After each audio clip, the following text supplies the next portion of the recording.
23. Posso ler? Vamos ler. Hebreus 10, 23.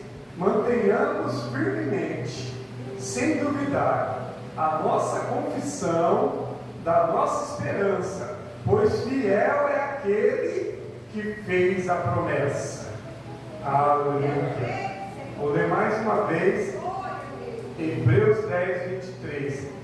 Qual que é o tema aqui? Devemos conservar a nossa confiança e a nossa fé. Mantenhamos firmemente, sem duvidar, a nossa esperança, pois fiel é aquele que fez a promessa. Deixa a Bíblia aberta, vamos orar. Meu Deus e meu Pai, fala conosco, que haja graça, revelação, que haja poder em cada verso da Escritura. Pai, não fala de mim, mas do teu santo, glorioso e bendito Evangelho. Toma a tua igreja em tuas mãos, faz a tua vontade, faz o teu querer. Amém. Podemos assentar? Presta atenção. Devemos conservar a nossa fé. Né? O que significa isso? Que nada venha abalar a nossa fé. Que nada venha abalar a nossa fé, irmãos. Não é dificuldade, não é problema, não é o dia a dia. Amém? Não é as tribulações da vida. Nada pode abalar a nossa fé. Por quê? Porque a nossa fé é em Jesus. A Bíblia diz que Jesus é o autor e consumador da nossa fé. A nossa fé é em Jesus. É Ele que nos mantém de pé. É Ele, Jesus, que nos mantém de pé, e nele que nós temos a esperança, aleluia, de tudo aquilo que Ele prometeu. Aleluia. Nós esperamos, esperança, fé, confiança, irmãos. Não tem como, né, irmãos, não confiar em Jesus. Eu confio, né? A Bíblia diz: maldito o homem que confia no homem, mas em Jesus eu confio. Em Jesus eu confio, porque Ele não falha. Aqui onde a gente leu, vai dizer que Ele é fiel para cumprir a promessa. Aleluia! Todo mundo fala: Jesus é fiel, Deus é fiel. Aqui, ó, Ele é fiel. A palavra aqui está dizendo que o Senhor, Ele é fiel para cumprir, aleluia, tudo aquilo que Ele prometeu. Fiel é aquele que fez a promessa. Quem que fez a promessa? Jesus. Jesus nos fez a promessa. Ele prometeu para nós a vida eterna. Aleluia! Então nós confiamos em Jesus. A nossa esperança, a nossa fé não está firmada em coisas palpáveis. Aleluia! Não está em coisas materiais a nossa fé, mas a nossa fé está em Jesus, o Filho de Deus, o nosso Senhor, o nosso Salvador, o nosso Redentor. Aleluia! Aquele que é fiel para cumprir a promessa. Glória a Deus. Então nós temos que conservar a fé, manter a nossa fé. Eu não posso deixar que a minha fé seja abalada, né? Às vezes acontece um problema e a fé abala. Não pode, irmãos. Acontece uma dificuldade e a nossa fé abala. E se a fé abalar, a gente vai sentir desejo, né, de não participar mais das coisas de Deus. Se você tiver uma fé abalada, olha só como que é interessante entender. Se a sua fé for abalada, você não vai ter mais desejo pelas coisas do alto, pelas coisas espirituais. O que você vai dizer? Né? Estou desanimado, estou fraco, não tenho ânimo. Irmãos, Jesus é quem nos dá força. Aleluia! O que a Bíblia fala? Tudo posso naquele que me fortalece. Aleluia! Não é o pastor que se fortalece, é Jesus. Não é os irmãos, é Jesus, irmãos. É o próprio Filho de Deus que nos fortalece. É claro, Ele vai usar pessoas para nos ajudar. Isso é fato. Talvez eu pregue uma mensagem aqui e você fala, sair fortalecido. Talvez um irmão, um amigo, um parente, um colega, alguém que você tanto gosta, tanto ama, te dá um incentivo para você seguir Jesus também. E isso é gratificante, porque o próprio Deus usa as pessoas para nos ajudar, para nos fortalecer. Aleluia! Para dizer, você não está sozinho, eu estou contigo. E por que eu estou contigo? Porque Deus está conosco. É Deus que nos fortalece. E juntos nós somos mais fortes. Amém? Fala que o cordão de 3 dobras é muito mais forte, né? Do que o de uma, do que o de 2. Então, irmãos, quanto mais a gente está unido, mais fortes nós somos. Mas tudo isso pela fé que temos em Jesus, pela confiança que temos nele. E o que a palavra está falando? Olha só, verso 23. Para a gente manter a fé sem duvidarmos. Por que às vezes a gente perde a bênção? Porque a gente duvida, não é isso? Às vezes a gente está para receber a bênção, a gente põe dúvida. Será que vai acontecer? Será? Não, será não. Deus pode fazer um milagre. Ele não é obrigado a fazer. Não é obrigado, mas Ele pode. Se você duvidar, você está dizendo que Deus não pode fazer. Você está duvidando? Eu sei, às vezes você fala, não, pastor, mas é eu não alcanço isso, eu não mereço. Bom, não merece muita coisa não. Mas se aquilo que Deus tem para nós for para edificar o ministério, Deus faz. Para edificar a obra de Deus, Deus faz. Não é para edificar, aleluia, o seu bem-estar, para você ter uma vida maravilhosa. Não, mas se aquilo que você está pedindo a Deus vai edificar a sua vida espiritual, vai edificar a sua fé, você vai ficar mais forte, mais firme com Deus, com certeza, irmão. Se você confiar, você vai receber. Se você confiar, você vai receber. Por quê? Para o crescimento da obra de Deus, para que o reino de Deus venha avançar através da sua vida. Você está se colocando como instrumento de Deus para fazer a obra de Deus. E, irmãos, quando a gente trabalha para Deus, Deus está trabalhando por nós. Nós estamos trabalhando, fazendo a obra de Deus, Deus está trabalhando por nós. Deus não vai nos desamparar se nós estamos sendo justos. Amém? O homem justo, o que a Bíblia fala? Que Deus confirma os seus passos. O que é confirmar os passos? É os seus planos, seus projetos, aquilo que você coloca diante de Deus. Deus confirma os seus passos. Quer dizer que você vai alcançar. Não é que você vai alcançar agora, hoje, amanhã. No tempo de Deus você vai alcançar. No tempo de Deus Ele vai confirmar os seus passos. Porque não é um passo, são vários passos. É uma caminhada. Você vai caminhando, caminhando, e Deus vai confirmando o que Ele tem para a sua vida. Amém? Nada acontece, irmãos, do dia para a noite. Amém? Por quê, pastor? Às vezes nós não estamos preparados para receber a bênção. Tem que estar preparado. Porque tem pessoa que, se receber a bênção, ela já fala, já recebi, agora não preciso mais de Deus. Porque eu queria que já me deu. Aí ela esquece. É aquela pessoa que fala, Deus, me dá uma casa nova.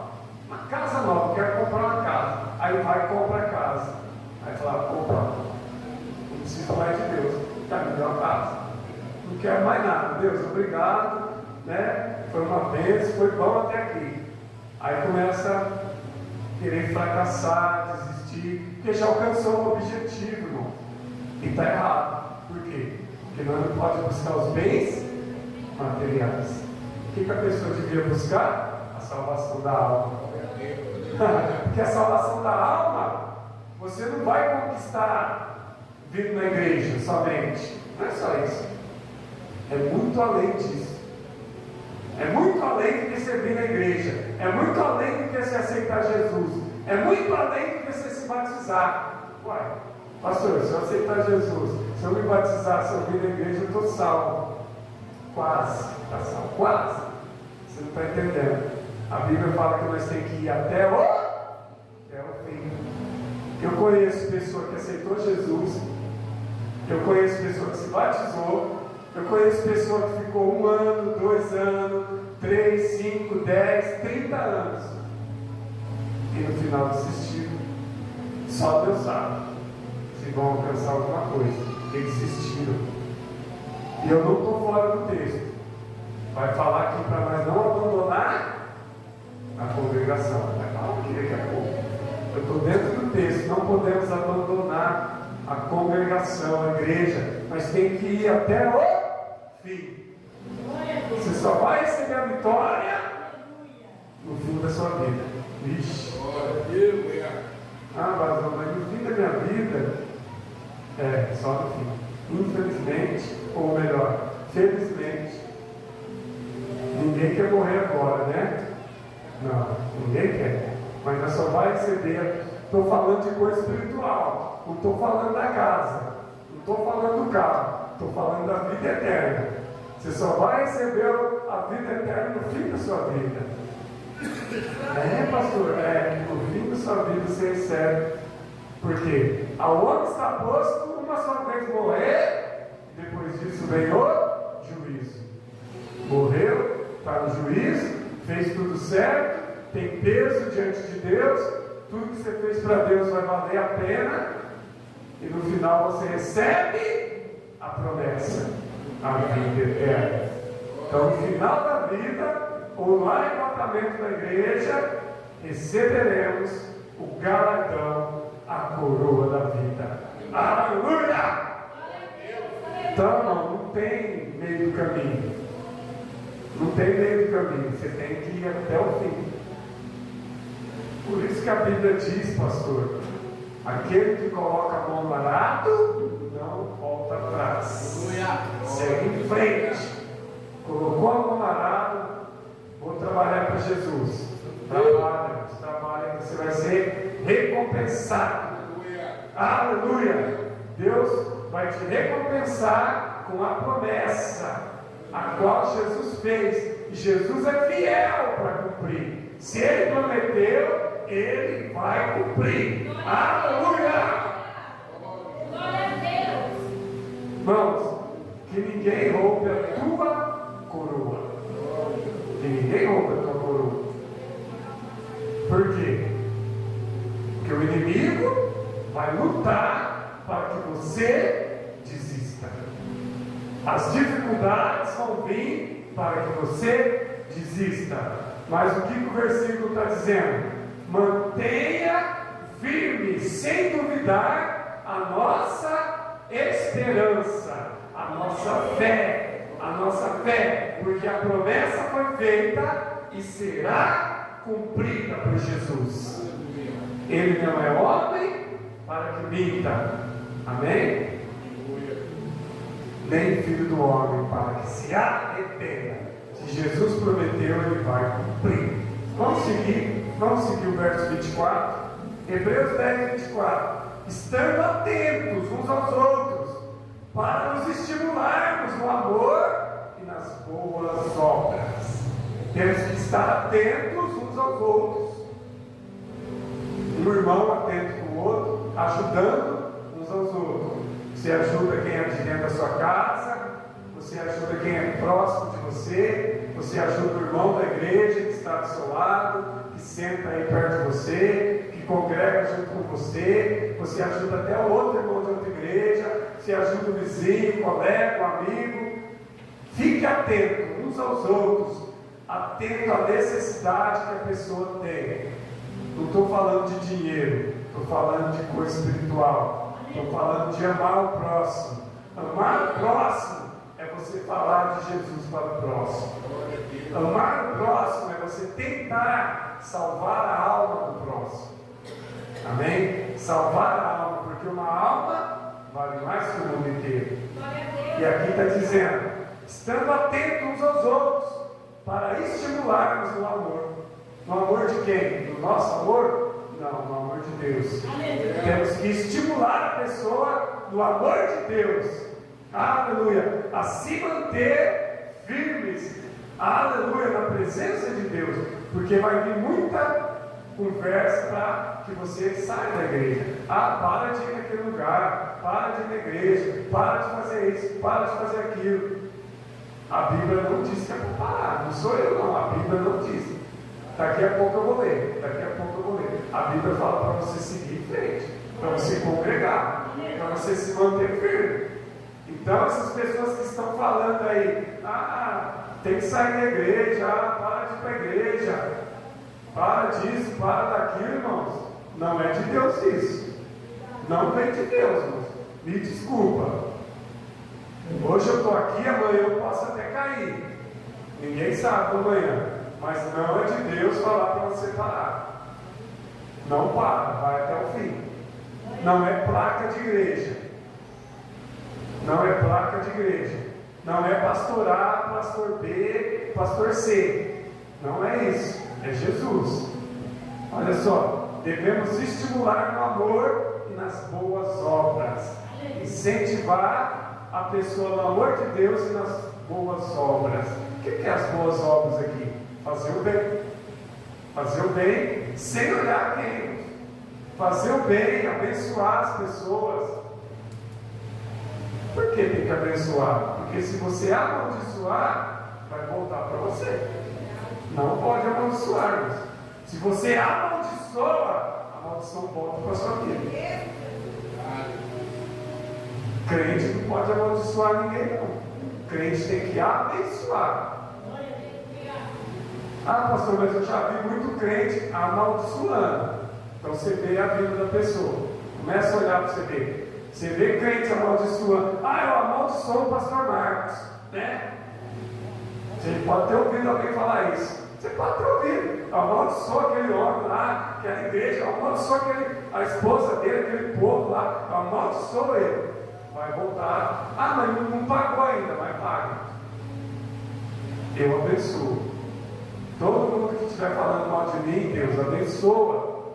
E que ela se arrependa. Porque senão vai ter que ir no juízo, perante Deus, Deus vai falar: você odeia. Porque quem amaldiçoa odeia.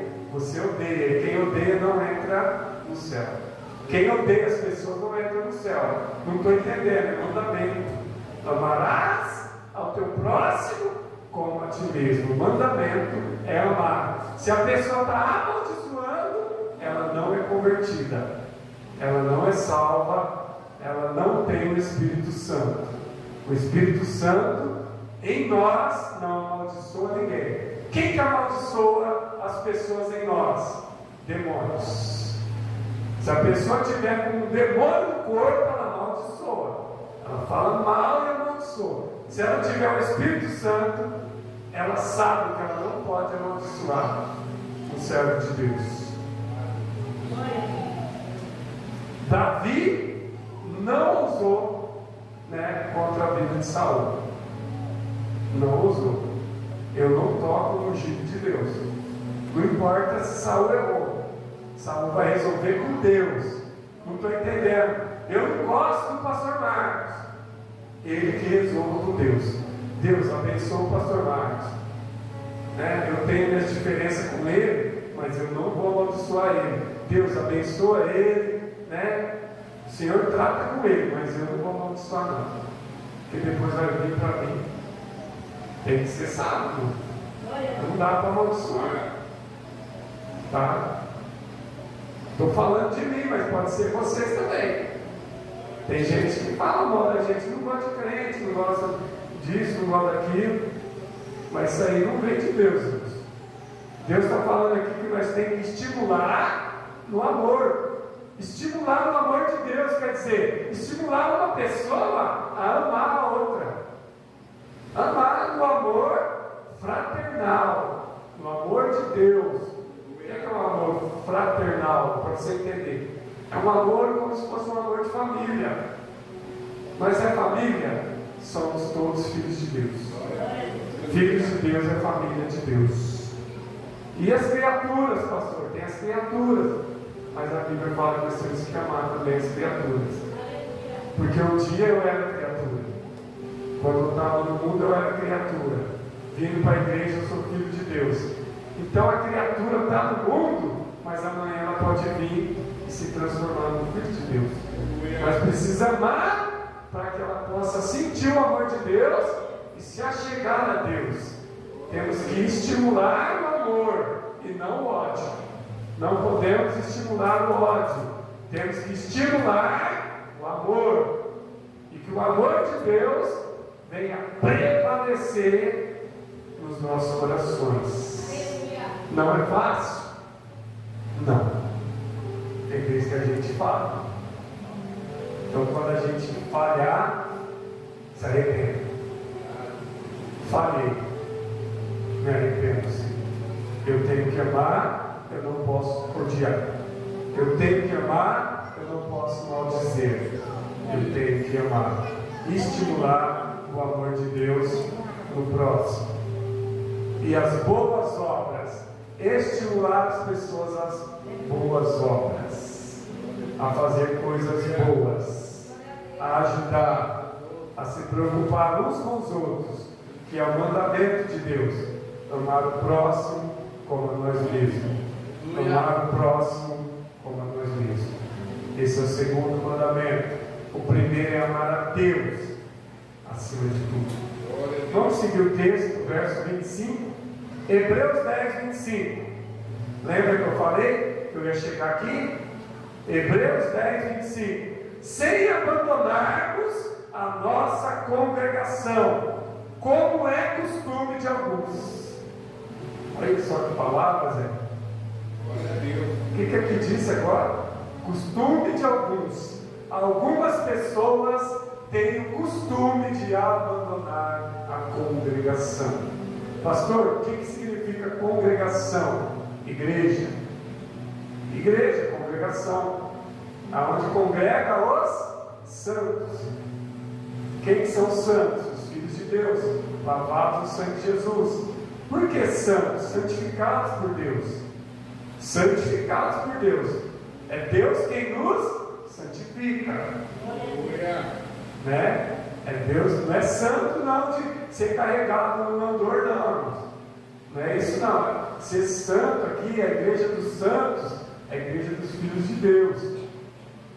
Tá? Não é os santos do último dia não, viu? Que existe essa igreja. Não é não. É os santos bíblicos aqui. Sede santo, pois o vosso Deus é santo. É por causa da palavra, é por causa da palavra. Sede santo, pois o vosso Deus é santo. Sem santidade, ninguém verá ao Senhor. Quem santifica é Deus. Quem santifica é Jesus. Ele que nos santifica. Aleluia! Verso 25, Hebreus 10, 25. Sem abandonarmos a nossa congregação, sem abandonarmos a nossa igreja, como é costume de alguns.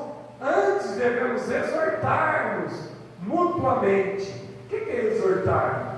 Corrigir, falar a verdade, pregar a doutrina, pregar a sã doutrina, exortar, corrigir. Por que corrigir? Para que eles não desistam, para que eles não abandonem a congregação.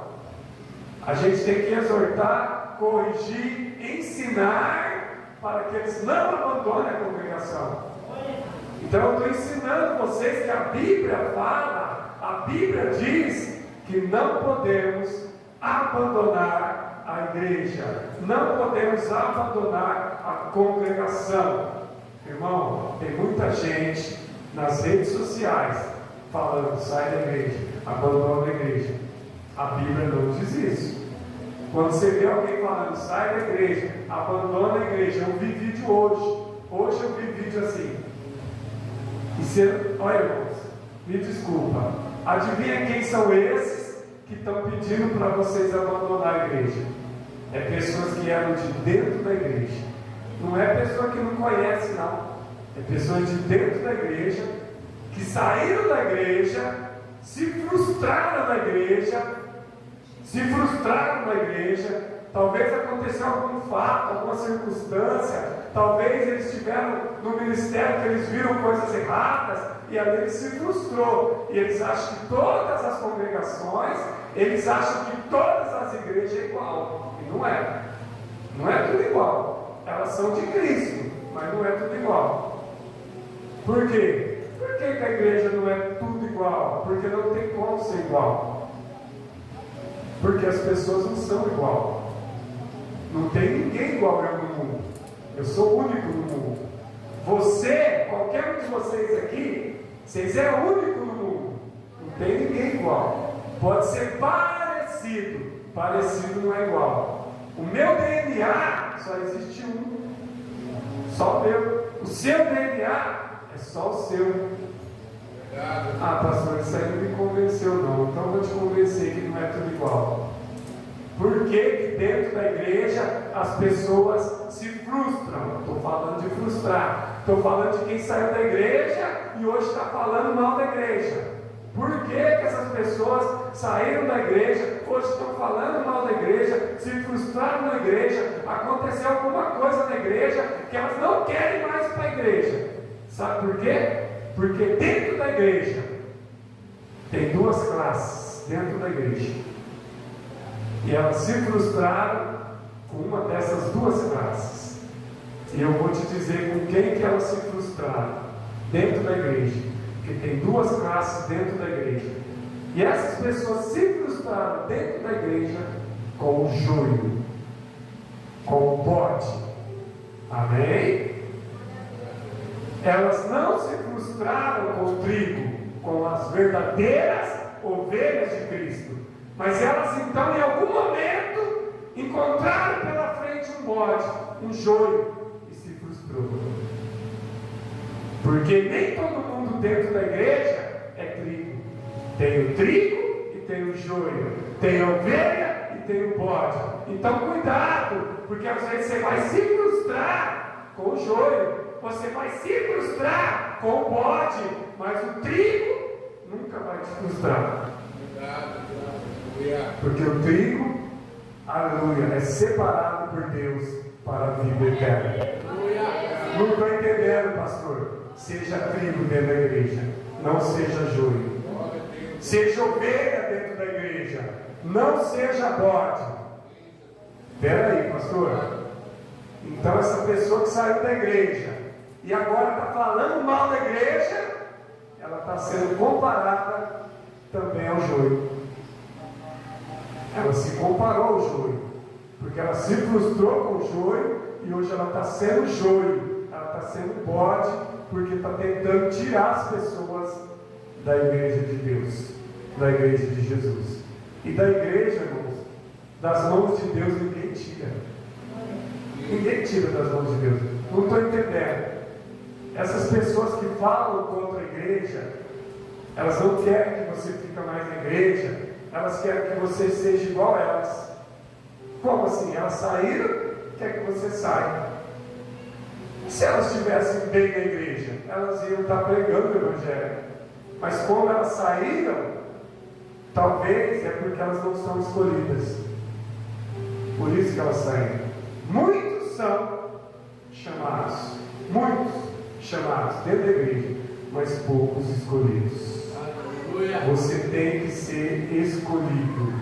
Você tem que fazer parte do povo. Você tem que fazer parte trigo, você tem que fazer parte da ovelha, você tem que fazer parte daquele que vai participar do arrebatamento. Aleluia!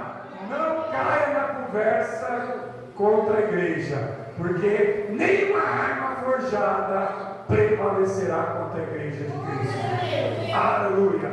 A igreja de Cristo vai até o fim, porque o Senhor é fiel, justo e verdadeiro. É Ele quem cuida da igreja. Se você é um escolhido, se você é uma escolhida, você vai até o fim, porque o seu lugar é na eternidade. Nada vai roubar a tua coroa, nada vai roubar a tua fé. O escolhido, ele é remanescente, ele permanece. Não estou dizendo que todo mundo que desviou vai se perder. Não estou dizendo. Não estou dizendo, vou ter que explicar aqui. Pastor, eles desviaram. Irmãos, eles podem voltar. Todos que se desviaram estão vivos, podem voltar. E ainda pode ser salvo, porque eles podem ser escolhidos. E vou falar mais: todo que está desviado e foi escolhido, vai voltar. Se a pessoa desviou e é escolhida, ela vai voltar. Não tem como ela não voltar. Por que ela vai voltar? Porque ela não volta por vontade própria. É Deus que traz ela de volta. Não é a vontade dela, mas Deus traz ela de volta. Jesus fala que é o Pai que me envia as almas. O próprio Jesus diz: é o Pai que nos escolhe, não é nós que escolhe a Deus. Não foi eu que escolhi a Deus, mas foi Deus que me escolheu. Viu, Zé? Foi Deus que te escolheu. Viu, Adenilton? Foi Deus que te escolheu. Viu, Edileuza? Foi Deus. Viu, irmã Maria? Valéria, Claudinéia, Fran, todos vocês, né? Aí do fundo, todos. Poderia falar todos aqui. Todos vocês. Todos vocês. Tá? Os diaconis aí, os diáconos, os irmãos. Deus escolheu. Você foi chamado por Deus. Mas cuidado. Se a gente cai numa conversa, a gente desiste. Não podemos desistir. Eu vou ler e vou terminar. Hebreus 10, 25.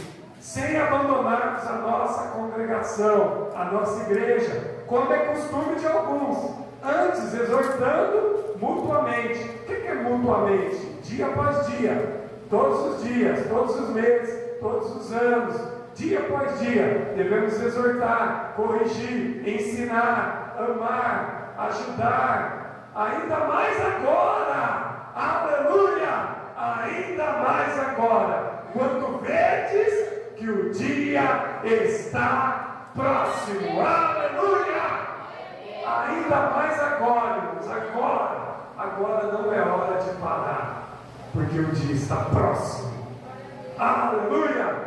Cada dia que passa, Jesus está mais próximo de nós. Jesus vai voltar. O arrebatamento vai acontecer. E a igreja que perseverar vai receber a vitória. Aleluia. Por quê? Porque foi pago um alto preço. Jesus deu a vida por mim, Jesus deu a vida por você. Ele pagou um alto preço. Foi feito um pacto de sangue. O sangue de Jesus. O sangue de Jesus tem poder para nos purificar. O sangue de Jesus tem poder para nos redimir. O sangue de Jesus comprou, aleluia, no mundo espiritual, a nossa aliança com Deus. Nós estamos aliançados com Deus. Irmãos, a aliança não se quebra. Quando você aceitou Jesus e se batizou, você fez uma aliança com Deus em Cristo Jesus. E essa aliança é para a eternidade. Não cai nessa conversa que tem que parar de vir na igreja. Não deu certo nessa igreja, você pode até ir em outra igreja, mas não para por causa de placa de igreja. Não para por causa de ministério. Você deve seguir a Jesus, o autor e consumador da fé. Aleluia! Glória a Deus. Irmãos, tem discernimento para saber aonde Deus te colocou. Aonde Deus te colocou é porque Ele sabe que você é importante ali. Porque se Deus te colocou aqui, é porque aqui você é importante. Se você sair daqui por vontade própria, que não for a vontade de Deus, você vai se frustrar em outro lugar. Porque se Deus te colocou aqui, é porque é aqui que Deus quer te usar. Eu não estou entendendo, pastor. Nós temos aqui um pouco de pessoas, mas esse pouco foi Deus que colocou aqui. Eu não quero ninguém de outra igreja vindo para cá. Eu quero só o que Deus dá para esse ministério. Nós não temos que pegar o outro ministério e trazer para cá. E nem tirar daqui e levar para lá. Se Deus falar para você, se o próprio Deus falar, você tem que sair daí, você tem que ir para lá. Você vai porque é bênção de Deus. E do mesmo jeito, Deus pode te tirar de outro lugar e te trazer para cá. Mas foi Deus, não foi o homem. Se o próprio Deus te colocar, é bênção. É porque você vai ser usado, você vai ser útil na presença de Deus. E não é tamanho de igreja, não.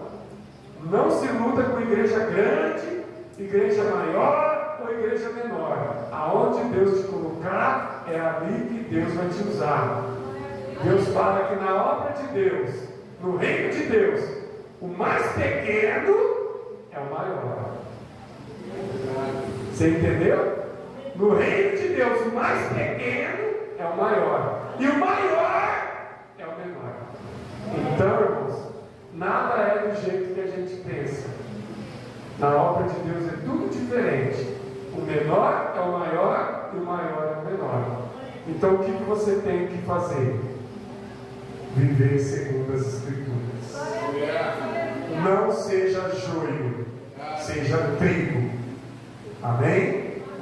Fica de pé, nós vamos orar.